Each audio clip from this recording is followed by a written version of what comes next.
Test, test. Oh, you're fine.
What we got? Jury duty.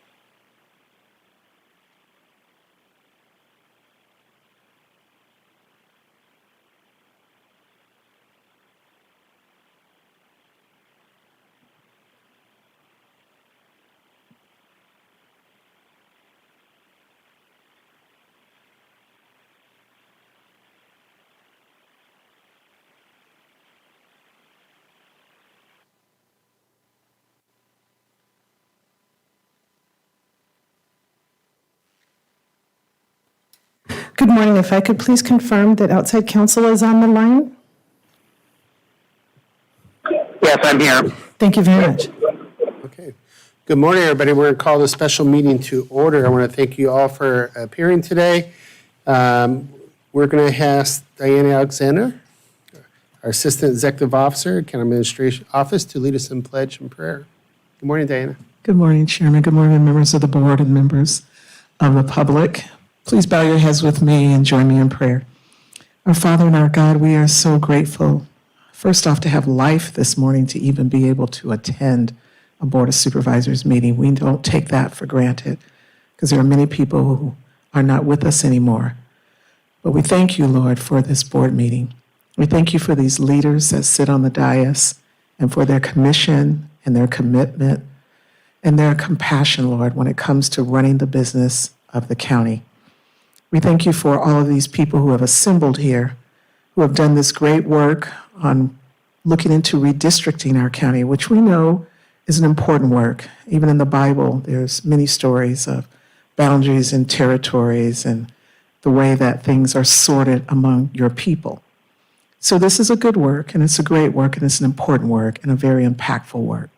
So we just ask, Father, that everyone who has worked on it has done so with a sincere heart, that the decisions that will be made today will be made to the good of the people and to the good of any process moving forward. And we just pray, Lord, that you would fill us with your Holy Spirit so that the decisions we make will be decisions that are driven and led by you and not by our own thoughts. And we give you the honor and the praise in Jesus' name. Amen. Amen. Please join me in reciting the Pledge of Allegiance to the flag. Begin. I pledge allegiance to the flag of the United States of America and to the republic for which it stands, one nation, under God, indivisible, with liberty and justice for all.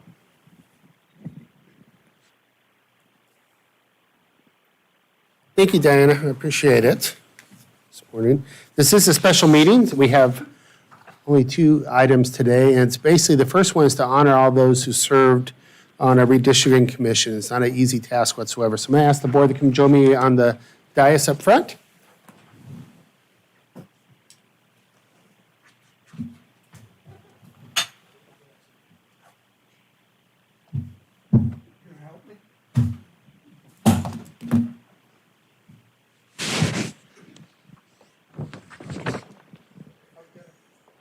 First of all, I also want to say good morning to our presiding judge, Michael Sachs. Good to see you again, sir. And our incoming presiding judge, Glenn Yabono. Good to see you again, sir. Was it last week we had our dinner we had out there, so good to see you both. On November 3rd, the voters of San Bernardino County approved the new county charter that called upon the Board of Supervisors to create a redistricting commission to guarantee transparency and compliance in the redistricting process. On March 2nd, 2021, the Board of Supervisors adopted an ordinance establishing San Bernardino County Advisory Redistricting Commission. On April 2021, the Board of Supervisors appointed 5 primary and 5 alternate members to the commission and acknowledged the appointment of 2 retired judges of the San Bernardino Superior Court by the presiding judge. From May through November, the commission conducted 16 public meetings. And I have to break right here and say what a tremendous job you did, getting to all parts of the county under the most trying circumstances with late maps to get started with, late data, as well as under COVID conditions to get out there to see the public. 16 in 14 different communities from Yucca Valley to Chino Hills, from Apple Valley to Yucaipa. Following a thoughtful deliberation and thorough debate, the commission fulfilled its mandate by referring 3 maps for recommendation to the Board of Supervisors. Today, my colleagues and I would like to commend you and thank you, the members of the Advisory Redistricting Commission, for their invaluable role in the 2021 redistricting process. As we call your name one by one, please come up to the well and accept your resolution and stay up here for a photo afterward. Again, lots of volunteer hours. We want to thank you from the bottom of our hearts and the residents of San Bernardino to take all their input to give us all this great maps to work with. So without further ado. Chairman of the Commission and Honorable Keith Davis.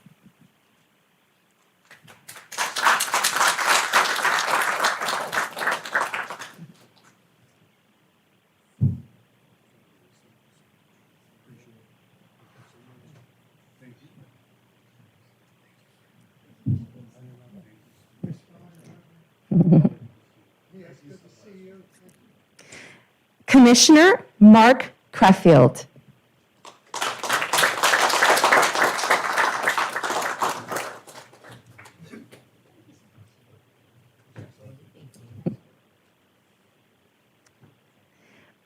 Vice Chair of the Commission, Commissioner Jessica Naquin.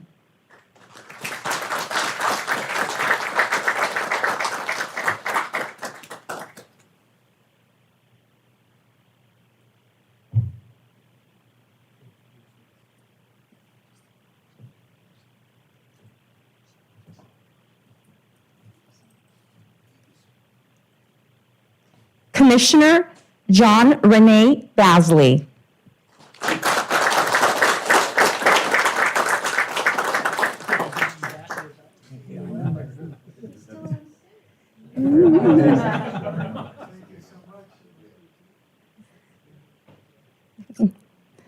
Commissioner William Jernigan.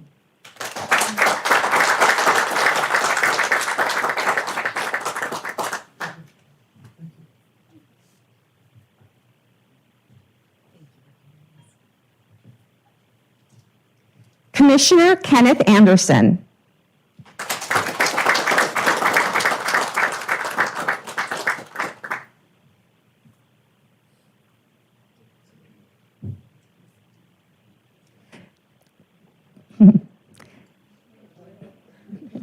Commissioner Dr. Henry Shannon.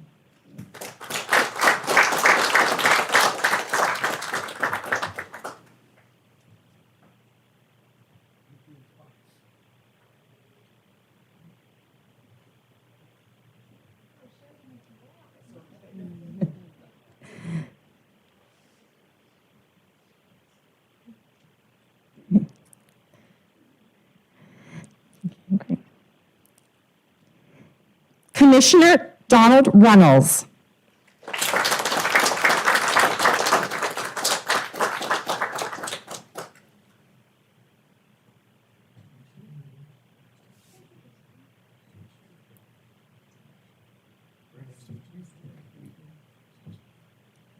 Honorable Pamela Preston King, Commissioner Robert Little, Commissioner Peggy Hazlett, and Commissioner Sonia Wilson were unable to join us today.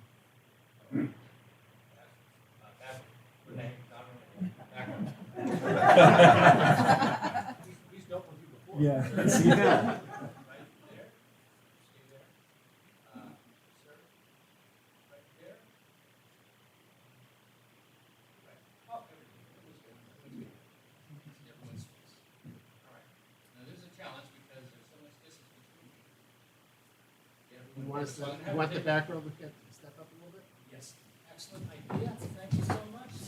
Oh, wonderful. Hi. Oh, this is really great. I'm going to take 3 pictures this time.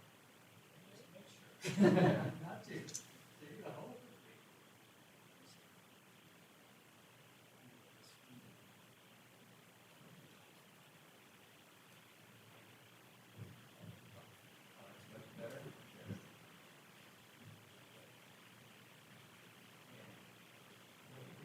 Count of 3. 1, 2, 3. And 1, 2, 3. 2. 1, 2, 3. And 1, 2, 3. We'll stand here for a second. Before you go, you can talk a little bit. We got to make these resolutions official, so it's an agenda item. Can I entertain a motion to approve? Second? Motion and second, all in favor? Aye. Aye, now you're official. Your Honor, you want to say a few words about your process? Well, I'd be glad to say a couple of things. First, I want to thank all of my colleagues on the commission. Members of the public, I don't think, have any full sense of appreciation as to how much time and dedication all of the commission members demonstrated. We had some 16 meetings throughout the county. There was a tremendous amount of preparation as well as meeting time that went into all of these meetings. And the public, frankly, should be proud of everyone's work. These folks worked long and hard hours. We had evening meetings as well as afternoon meetings, and we were far flung in all of these meetings. It's been a privilege and an honor, frankly, to work with my fellow commissioners, and I hope that we have done the job that the Board of Supervisors and the people of San Bernardino County entrusted us to do, to everyone's satisfaction. I'd like to thank also our presiding judge, Mike Sachs, for seeing fit to appoint me and give me another opportunity to perform some public service, for which I am grateful, as well as appointing our retired colleague, Judge Pam King, who was a great help to the commission. And I want to take just a moment and thank my vice chair, Commissioner Naqueen, who was wonderful on those 2 or 3 meetings I couldn't attend by chairing the meetings in my absence. She did a terrific job, and we were all fortunate to have her. With that, Supervisor Hagman, thank you so much, and I appreciate the recognition you bestowed on all of the commissioners today. It means a great deal to all of us. Thank you all very much for your service. Let's hear it one more time. And I'm sure you're going to tell Judge Sachs you're not going to volunteer anymore for anything, right? Stole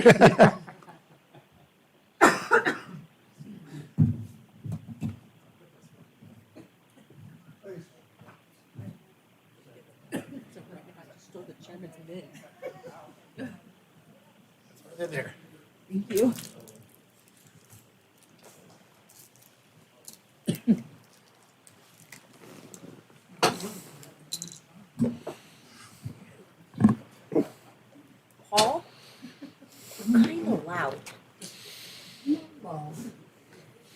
Madam Clerk, you okay with the on-the-fly motion like that? You got that recorded? Absolutely. Okay, very good. We're going to move on to item number 2, and that is the results of all that good work. We're going to open the public hearing. This can conduct the public hearing, receive and provide comment on attached draft maps. We're going to turn it over to our CEO, who's going to introduce our consultants. Good morning, Chairman Hagman and members of the board. I would just like to express a huge thanks to the commissioners from the County Administrative Office as well as County Council, Julie Serber and Pamela Williams for all their work and all those meetings. With each new U.S. Census, the Board of Supervisors is required to ensure that each district contains essentially an equal number of residents and complies with state and federal legal criteria. On March 2nd, 2021, the board established an advisory redistricting commission to meet publicly and recommend at least 2 possible redistricting maps. On April 20th, 2021, the board appointed 5 primary and 5 alternate members to the commission and 2 retired Superior Court judges appointed by the presiding judge. Before you today are 3 maps referred by the commission, all public testimony provided to the commission, all maps submitted to the commission for consideration. At this time, I'd like to introduce both the county's outside counsel and redistricting consultants. Outside counsel Chris Scannell, joining us via phone today, can answer any questions regarding the legal requirements. And Matt Rexroad and Fabian Valdez from Redistricting Insights will provide a brief overview of each map recommended by the commission. And we'd like to turn over to Redistricting Insights at this time. Thank you, Leonard. Mr. Hernandez. Good morning, Chairman Hagman and members of the board. We're here today to provide the overview of the 3 supervisorial maps recommended to you by the county's Advisory Redistricting Commission. They recommended 3 maps to the Board of Supervisors with the emphasis of keeping communities of interests and cities whole, maintaining total population deviation of approximately 5% or less, and maintain a similar Latino citizens voting age population percentage in Districts 4 and Districts 5. So what you see up here on your maps is the first commission map, and this is a map that was based on the initial map personally designed by Judge King. There were some minor revisions by the rest of the commission, and her goal was to bring the mountain communities together as well as keep as many cities whole as possible while still maintaining a minimum of 2 majority-minority districts. So this plan that you see in front of us, and I think you all have a Google link to be able to look at more closely, the total population deviation of this district is 3.9%, Colton is the only city that is split in this map. And so this is one where only one incorporated city is split.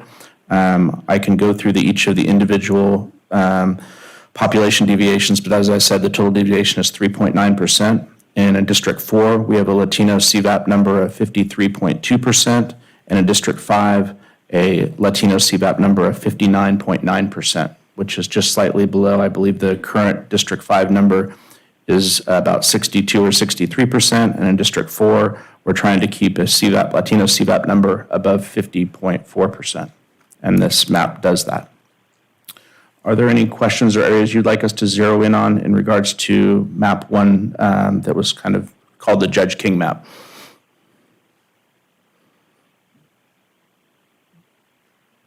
Okay.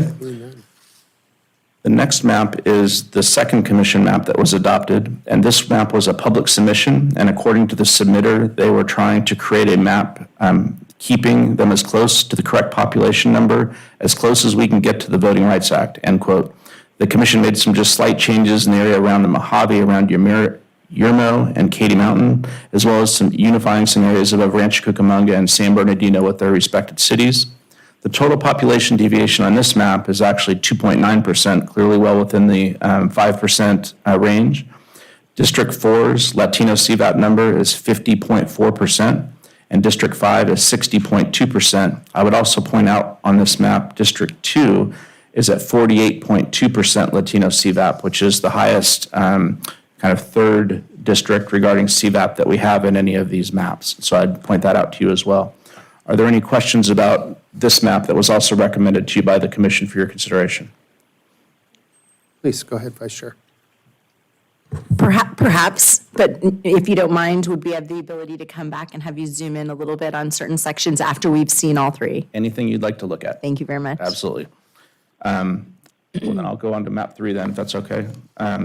So for commission map number 3, this map is actually a kind of an updated version of the existing supervisorial map that you all are operating under currently. The total deviation is about 4%, and the largest district is District 1, which is over by about 2.2% or 9,400 people, and District 4 is, or excuse me, District 2 is under by 1.8% with about 8,000 under.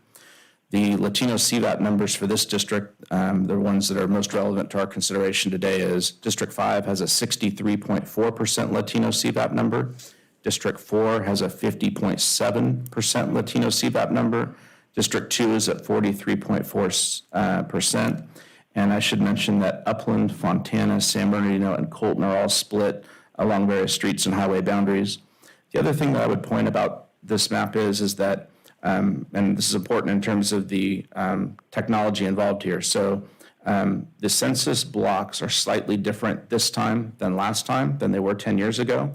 So when we say these maps are very similar to your current district boundaries, they are where it was possible to do with the existing census blocks. The differences may only amount to 100 people or so being in different areas throughout the entire county, but in some areas, the lines that you have don't conform with the census blocks used this time. But we were as close as we possibly could to honoring the makeup of your districts.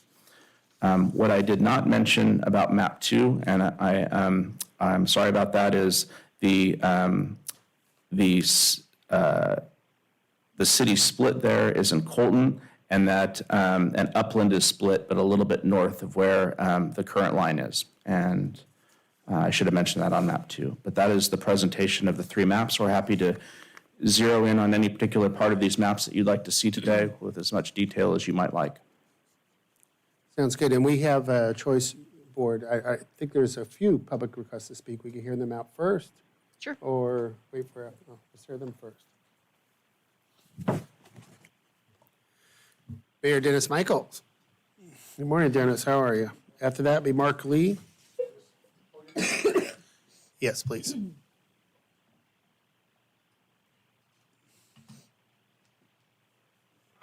Good morning, Mr. Chairman and members of the Board of Supervisors. My name is Dennis Michael, Mayor for the City of Rancho Cucamonga. I believe you've all received a letter from our city expressing our support for map number 3. And first of all, I would like to also thank the commission on the hard work that they put together to give you the 3 maps that are under consideration. Primarily, map number 3, why we support that is it pretty much for all supervisorial districts leaves the boundaries very, very similar to what they are today. And today, it seems to be working quite well with our current makeup of the board and its districts. It is within the deviation, as mentioned, of, I believe, 4%. But probably as important as anything is the front country.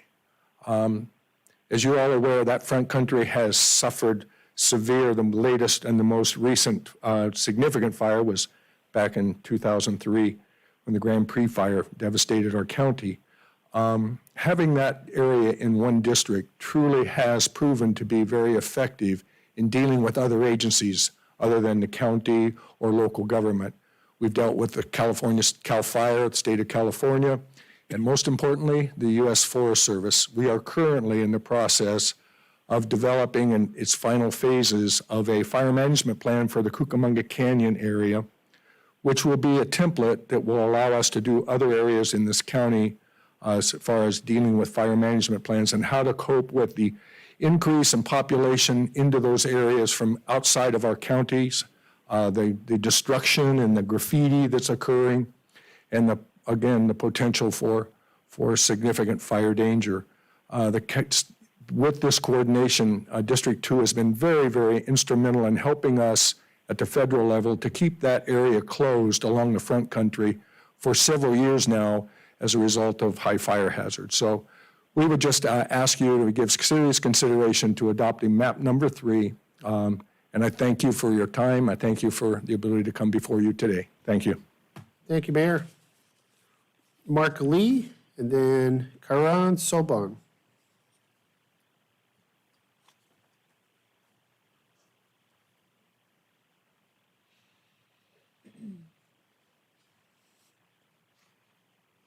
Good morning, I'll be quick. I'm also here in support of map 3. I think it keeps the districts the closest that they've been. We've been, as a citizen, there's been a lot of confusion the last year and a half with all the stuff going on. So that map will minimize the changes to us voters. Each of the districts, of course, in unincorporated land, has unincorporated land. Compliant with the Voters' Right Act, it respects diversity, and it recognizes the needs of the rural population by giving them the representation of at least 3 supervisors. That's all. Thank you for your comments. Coran Sobom?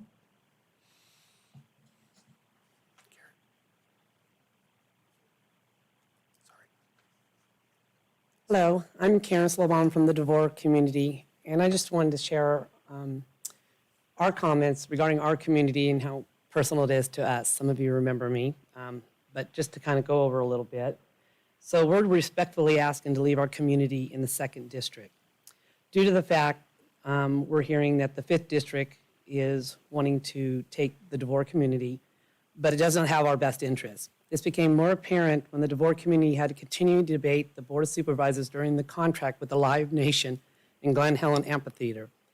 Regarding the Board of Supervisors authorizing the 2 a.m. events at the Glen Helen Amphitheater and other concerns the rave brought to our community.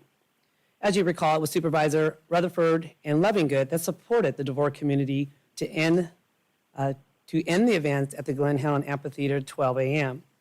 and our other concerns. No other supervisors heard us or cared about our well-being. Well, that's how we kind of felt when we went through all this.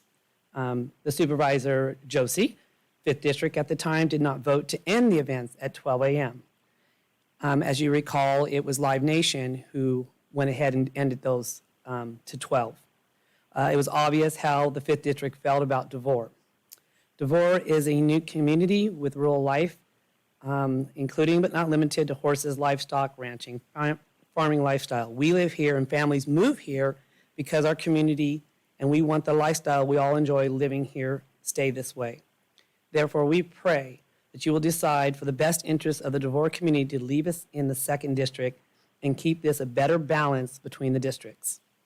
Thank you for your time and consideration.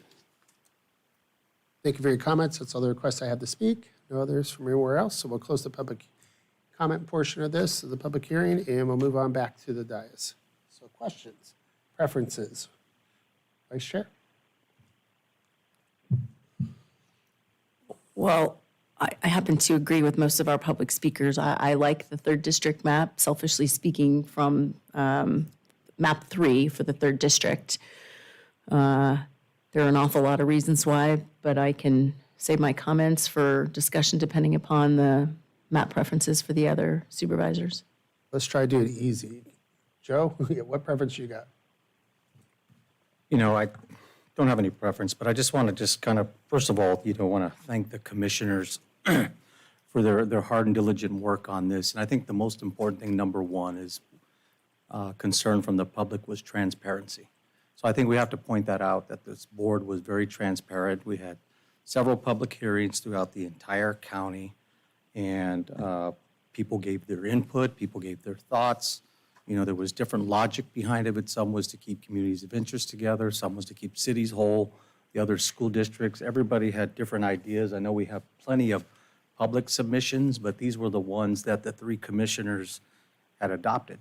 For me personally, I can't speak with what my predecessor did or her position on any policy that was taken, but for me, no matter what map we adopt today, I just believe we have a duty to serve and represent them well and listen.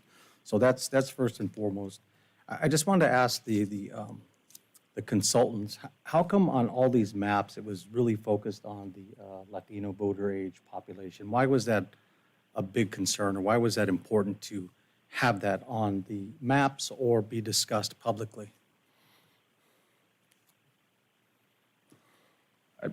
Council, do you want to? Sure, it's in a sense, it's a more of a legal issue, Supervisor, in that one of the competing or one of the primary elements that we have to satisfy in this process is compliance with the Voting Rights Act. It's the Federal Voting Rights Act.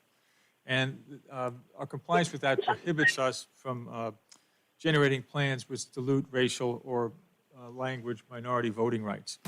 I'm capturing that in a capsule, but I defer to Special Counsel Scannell. Chris, if you care to expand on that as to the supervisor's question about why the Latino CVAP is kind of an essential consideration on this process. Yeah, you're exactly right. The focus here is compliance with the Federal Voting Rights Act, which is one of the leading criteria in terms of complying with state law and also federal law, obviously. And the courts have been clear that in terms of assessing compliance with that act, it's necessary to determine whether you can draw a district in which the majority of the eligible voters within the district are of a particular racial group. And so in San Bernardino County, the group that is implicated with respect to that issue is the Latino population, particularly in districts 4 and 5. Okay, and then I believe there's 5 criteria we have to meet in regards to adopting maps. Is that correct?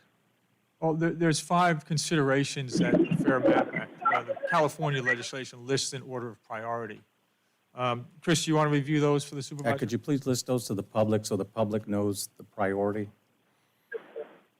Yeah. So there are 5. Well, there are two federal requirements. There's the requirement of equal population and the requirement of the Voting Rights Act, and then within those boundaries, there are the 5 state law criteria. And the first in order of importance is contiguity. All of the districts have to you can't jump around. They all have to be connected. Second is minimizing the division of neighborhoods and communities of interest. Third, and pretty closely related to that, is minimizing the division of cities, incorporated cities, and census-designated places, which are unincorporated areas, but ones that the Census Bureau sort of recognizes as a place with a common character. Fourth in line is the following sort of major streets, major roads, recognizable boundaries, if you will, rivers, you name it. And then last but not least, well, I suppose least, is compactness. Trying to draw districts that don't bypass one population area to go grab population elsewhere. But, that is obviously something that you can do if you're complying with one of the higher ranked criteria. Okay, is ethnicity a high priority on this? It is in terms of complying with the Federal Voting Rights Act. Okay. That trumps any state law requirement because it's federal law, although the state law incorporates it as well. Okay, and my question is, do all 3 maps meet the Federal Voting Rights Act? Yes, in my view, they do. So in your view, so they could be challenged? Right. Well, any map could always be challenged. Right. But in my view, this does meet the requirements of the Act. Okay. No, because when I asked the question, you didn't sound too sure. I just want to make sure there's clarity, because if we're going to adopt a map, either today, the next meeting, or the last meeting, I just want to make sure that we have clarity, there's a level of comfort, and we know they can always be challenged. I get that. But I just want to make sure there's clarity. I may have some follow-up questions, but that's all my questions for now. Thank you. Thank you. And so right now, you don't have a 1, 2, 3 preference? You're asking me, do I have a preference? Yeah. Trying to see if we have an easy consensus and kind of focus on one map versus bouncing around. I'm good with all So 3. you got 3, then 2. Yes, if the consensus were to go with 2, then I would have some suggestions maybe for looking at some specific areas. Okay. Joe's open, 3, 2. I like either 2 or 3 myself. How about you, Janice? Sorry, I'm doing some quick math up here. My preference right now is map 3. I think for the reasons that the speakers articulated, there's the old adage, if it ain't broke, don't fix it. I think the current districts work. When we talk about communities of interest in the county setting, it's a little different than I think when we're doing state legislative or congressional maps. We are the only people who have the kind of responsibility for the unincorporated population of this county.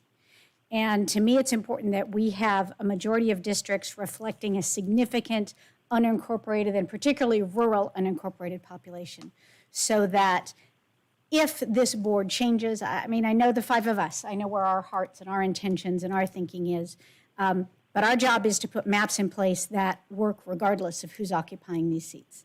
And so I think you have to institutionalize a significant unincorporated and rural unincorporated population in a majority of districts, so that we always have those folks' interests at heart when we're sitting up here. And I think that Map 3 does that. Again, I'm in the middle of my math, but Map 3 does that. And I will attest, she's got a calculator out and she's like typing away over here. That's and yet, if you know me, you know that that is not necessarily the best way to do math. But so there is one concern I have, regardless of which map that we do, that I don't have the overlays on, and that is a problem that existed when I was on this board under the previous maps, and that is the boundary of the Mojave Air Quality Management District. Because of where that line is drawn, and that's drawn by the state legislature, it put the 2nd District Supervisor on the Mojave Air Quality Management District Board, even though I didn't have a single constituent who breathed the air of the Mojave Air Quality Management Board. So I know we've got a conflict between, as you were saying, where the census districts or census lines are drawn versus that line, but I want to make sure we don't get into a spot where we've got a supervisor who has to serve on that board without representing any people there.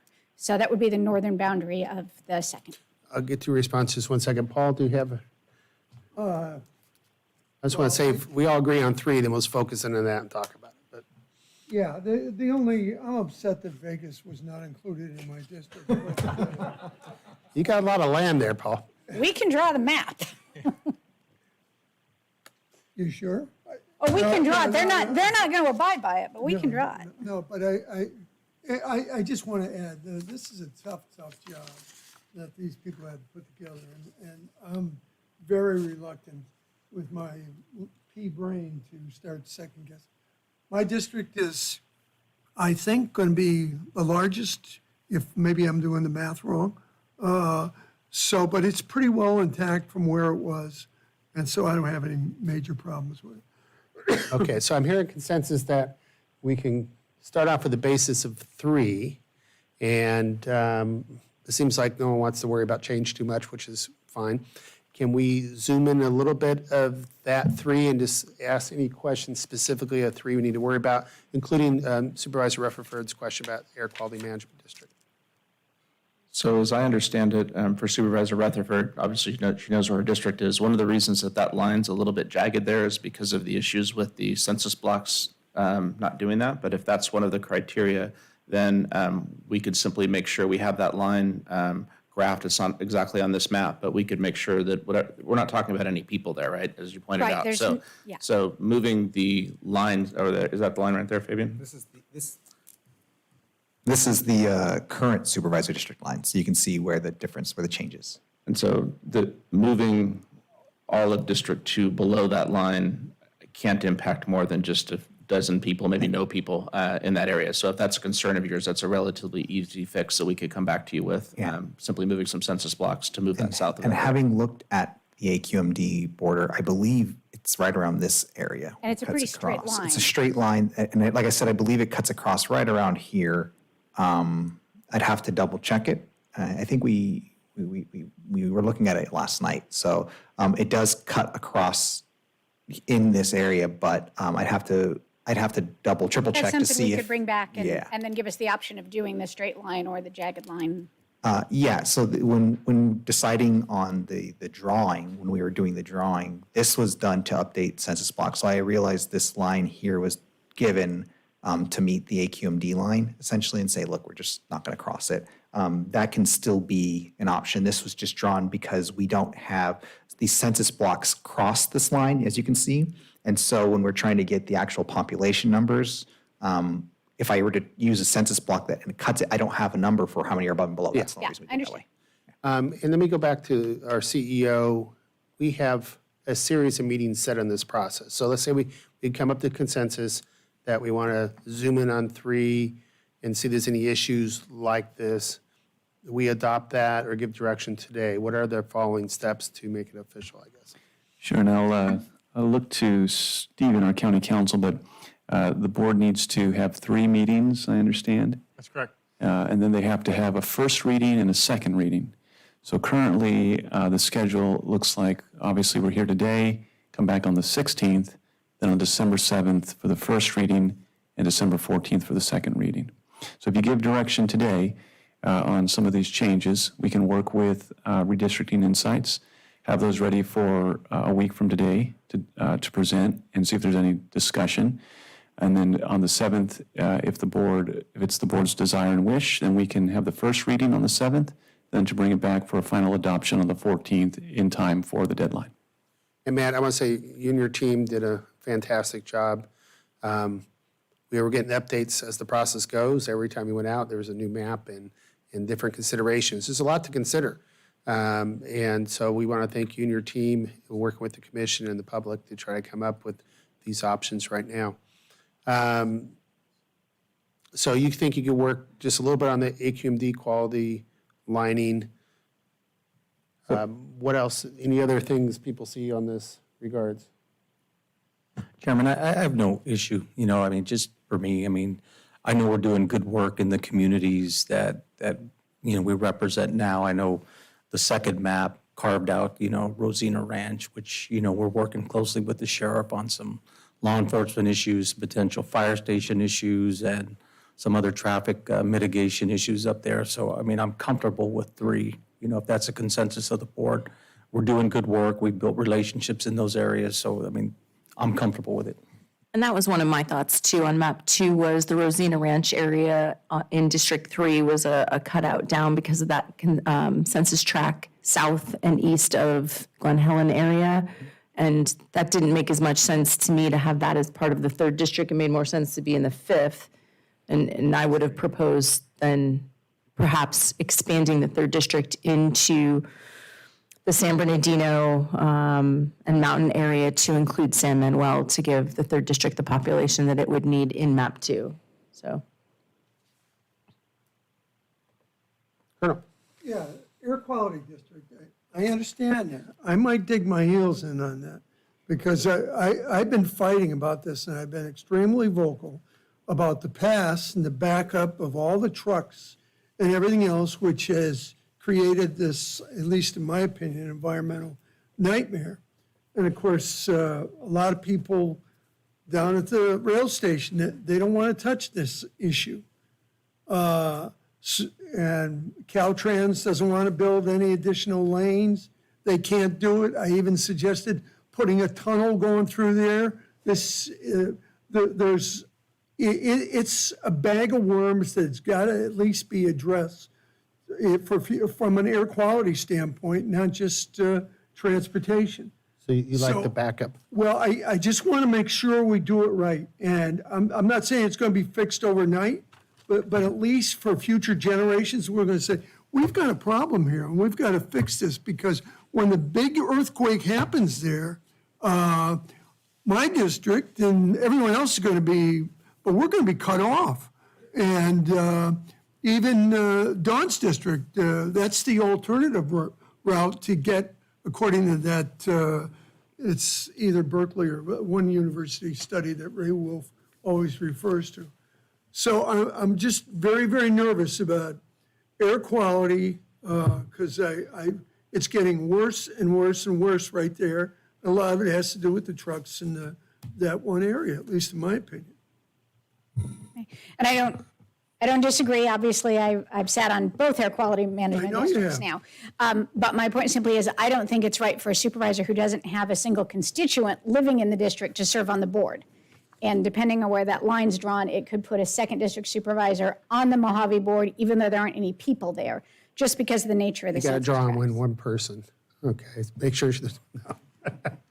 Well, we could find somebody to. You would put someone camping there just to make me serve on the board? I don't believe in camping.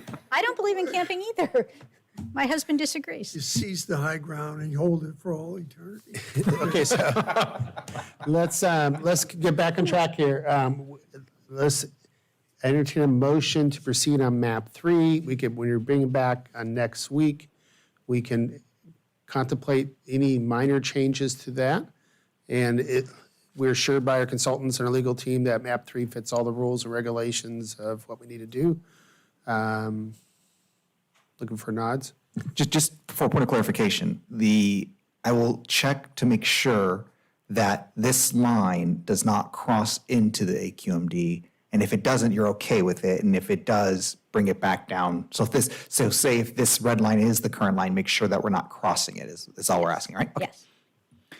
Yes, Chair, and to your other question, I'll just ask Stephen to confirm, based on our outside counsel, that all 3 maps have been vetted legally for the requirements, correct? That's correct. For I both assume you wouldn't federal submit voting something rights, that wasn't, but yeah, we might make sure that with our tinkering, we don't change that outcome. That will be reviewed. Okay, so entertain a motion for map 3. Have everyone agreed upon it? No motion? Dawn said it first. I was waiting for her motion. But I'll make the motion. Okay, map 3 is moved. Second. You have more comments? Now's the time to do it. No, I just wondered if the discussion seems to not include map 1, correct? Do we want to bring 2 maps back with some tweaks to map 2 for consideration, or would you really? I'd rather zoom in on 1 because we're going to open it up to, the commission put a lot of work in these, and I think minor tweaks we're okay with. And you said that was your preference to begin with. So I think we stick with 1, otherwise we open it up to more input later. I was hedging on 2 and 3. There's a couple of issues, and I want to make sure this gets nailed down. I understand this, but we're very close on. So I personally think we ought to keep 2 as well as 3 on the table. Does that fit our timeline if we bring back another, if we explore number 2 and we submit 2 maps back, does that stick with our timeline to get it done? It does. Next meeting, if that's the board's desire, we can have deeper conversation about the 2 maps. There wouldn't be any ability to tweak them from that point forward, No, you'd have to make a final decision. one way or the other. Next meeting, so that what we're bringing back on the 7th is So final. why don't you withdraw the motion? I got another suggestion. Let's finish map 3, which I think we got all the input in that. We'll go to map 2 and have at that a little bit, and then we can bring them both back and select 1 of the 2. So I know you had some changes you wanted to see in map 2 yourself. So on the interactive map that I saw, Mount Baldy was included, although it doesn't look like it is now. It looks like it's been changed to, I would suggest Mount Baldy Resort not be in the 3rd district. I think that's more appropriate in the 2nd district. Okay, so this is the Mount Baldy Village, I guess is what we're calling it, right? So the resort being this area over here, is that what you're speaking to? Janice, can you? Or up here, the Mount Baldy Resort, this ski lift area up here? I think it's the ski lift Well, area. you would want all of the Mount Baldy community to be included in the 2nd, so you would need to go farther Am up. I up here? Okay. Yeah, you'd need to include top of the notch in that. Okay. But I believe it's a little hard to tell on this map, but I would need to look at this with the topo and make sure that the line, the east-west line now is at least at the ridge line for the fire protection and U.S. Forest interaction that the mayor spoke about. We'd want to make sure that all that front country is in with the 2nd as well. And Agreed. I just can't tell with this map. Yeah, the last map 3 where it had kind of the jag, and that was closer to the ridge line. The straight line is following the AQMD one. I don't know where the ridge line is up on this section, just based on this. It's actually the section farther that, right, if you took Mount Baldy all the way up to the straight line. Right to here. Yeah, that addresses Supervisor Rouse. Right. And then I think that line is going to work. Again, I just want to compare it with a.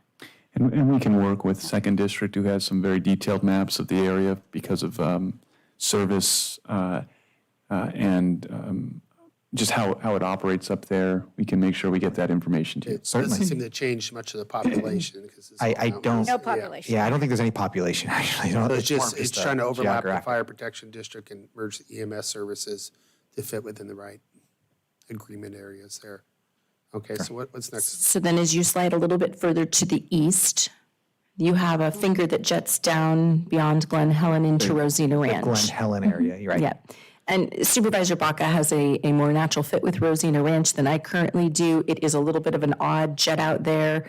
So my proposal in whatever population would be lost in removing that would be to include the mountain areas, the San Manuel, tribal lands, and perhaps, as I looked at a more detailed map, Victoria Avenue in the San Bernardino and Highland area, if you were just to take and use Victoria Avenue as the north-south boundary. So this is, I believe, Waterman is currently. This is Waterman. Right. So Victoria is. It's kind of where there's a McDonald's, I believe. I just searched for McDonald's on here. Well, there's one in Del Rosas. You're advocating for essentially adding this section back into the 5th. Correct. And then adding Whatever you need. area space over on this portion of San Bernardino City to the 3rd to make up that population difference. And it would be my preference in a perfect world to take that mountainous area to come over from the east and go as far west as you would need to make that up, but no farther than needed. So as to starting over here and moving Correct. west. Understood. Until I hit a point where. And you have all the jagged cutouts that you see in the green, and that is just the City of Highlands incorporated boundary, which is a little wacky, nothing personal to Highlands, but it's not a very clean boundary. No. So the City of San Bernardino boundaries aren't clean either. We just kind of came up around. You're right. So we'd received a letter from the tribe that they have connection with a lot of those mountainous areas. So I think if we came from the east and slid that over just as much as you would need to leave Rosina Ranch and the area in the 5th. If I'm not mistaken, I'd have to go double check on the numbers. I believe this Glen Helen area is roughly 10,000 or around there. So we would just kind of moving west till we hit that 10,000, and hopefully we can get through. I don't imagine there's 10,000 people in this whole section, so I think we'd get all the way through the San Manuel area and over a bit more. That would be my preference, and then map 2 would be tolerable. There's a McDonald's too, so I think we found it. I guess my question is, how soon would we get these tweaked maps? Because I know you're looking at next week, right? Yeah, so the posting requirements would require us to have these posted on the agenda, I believe, close of business on Wednesday. So we would start working immediately after this meeting and have them to you for review, if not by the end of business and first thing tomorrow morning. Okay. Input on number 2. Well, my comment simply reflecting on my earlier comment about making sure that there's a majority on this board who represent unincorporated population. My real quick math shows that on map 2, 1st district would have 24% unincorporated, 5th district would have 18%, and 2, 3, and 4, 6, 1, and 3%. So. I'm sorry, map 2? On map 2. The population of the unincorporated area is 109,000 on map 2. So how could that possibly be? They would have the majority.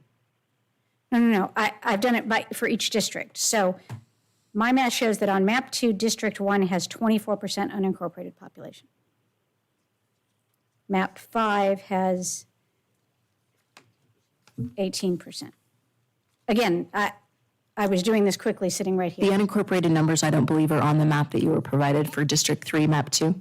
Well, it has unincorporated numbers there. Do you show 109,000 population? Oh, I see what you're saying. Yeah, that information It was. doesn't show it. Yeah, was not included. We're working to have that added. Okay, and I just real quickly looked at the Unfortunately, bottom there were number. so many cities, it actually just got cut off on the PDF. I see what you're saying. It's Okay. missing. And so do we have any idea what that number is? It's Actually, it's right 109,000. here, it's 109,483. So what percent of that, what percent does that make the unincorporated? Give me a second, I'll tell you.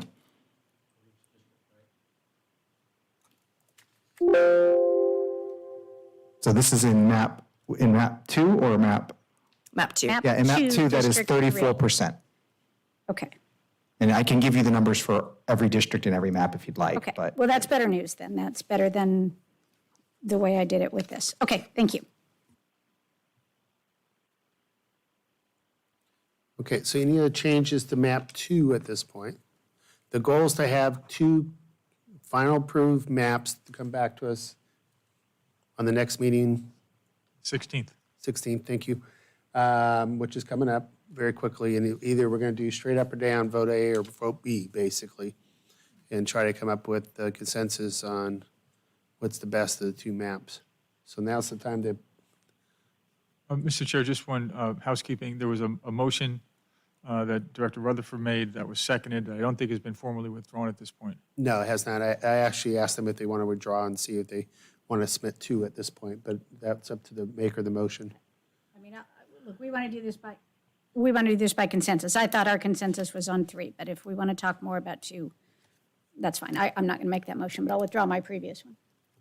And just the other thing I asked, Chair, is that they can provide the unincorporated numbers for each district on both maps. Absolutely. I don't know how you draw my district to be any more unincorporated, because there's just nothing around it. It is what it is. You got that little spot over by the Montclair area. I think that's about it. Yes, I have a little bit in Chino and Montclair, We but could there's not annex some of Orange County for you if you like, or much. something Yes, like that. sure. I'm not sure if I seconded that or not. If I did, do you need me to withdraw that then? If the Now, if the motion's maker moves it. withdrawn, it's, Okay. the motion's withdrawn, so I Okay. would move to second. Then I would make a motion that we submit both map 2 with the proposed changes that we have discussed for future consideration, as well as map 3. With the changes that Supervisor Rutherford had with the AQMD lines, to look at that.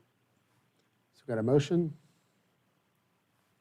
Anybody happy with the second? I'll second the motion. Any more discussion on this? So our direction to staff is the minor changes with maps 2 and 3 to clean them up, bring them back on the next meeting. And we don't leave the public hearing open at this point. We still close that for public comment, or are we going to leave the public portion open with these revisions at this point? Well, if there is any public comment on these revisions, this would be appropriate time. We took the ones that were here earlier. I'm just saying, sometimes you keep something open until the next meeting, then you close it, and other times you close it now. In the interest of transparency, there's been a discussion that may result in some, promote some further discussions, so you can reopen public comment. I think that would be appropriate. And also, the public should know that they'll have an opportunity at the 16th to address this issue. Yeah, I think, Lena, the chair, excuse me, Chairman, you did close public comment, and next week, we did post that to be a separate public Okay, hearing. perfect. So after these things get drawn, people could comment on next meeting and see what their issues or concerns may be at that point. So we got a motion, second. Any more discussion on this item whatsoever? If not, all those in favor? Aye. Any opposed? Okay. So is that good enough for you guys to get marching orders? And I'm actually surprised as little as with all that work that you guys did a good job to come up with 2 good maps that we're happy with minor tweaks, and we'll have a good vote on it next week. With that, I think that's it. We're going to adjourn this meeting till the next meeting. The regular scheduled meeting is November 16th, and we'll have this back on that agenda item at that point. Thank you very much for all attending today. We get a long meeting, we can go right through to Thanksgiving. Only in Congress, Paul. No, hey, they passed that, but